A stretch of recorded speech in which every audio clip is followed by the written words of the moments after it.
Always connected and always synced wearable devices are playing a huge role in our health management nowadays. Such devices and their sensors can collect a considerable amount of health data and assist healthcare professionals in making important observations and decisions on the patient's well-being.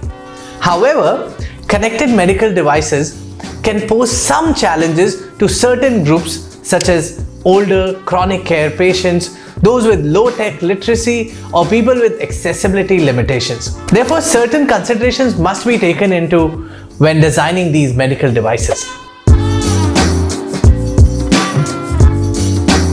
First, the interface and experience must be straightforward. Complicated technical terminologies like syringe, cystinuria may unsettle or confuse users, thus further preventing them from effectively engaging with the product. Second, devices need to be proactive in an event of an emergency.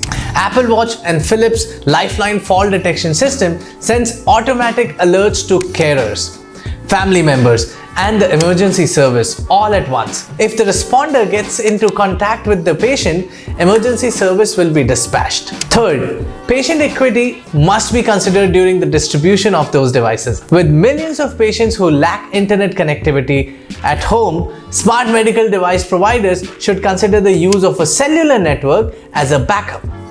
And plug-and-play kits should be prioritized for specific user groups to minimize user end configuration. I hope this tip was helpful. Don't forget to visit our website at void.com. This is San. You were watching UX Tips at Void. See you in the next video.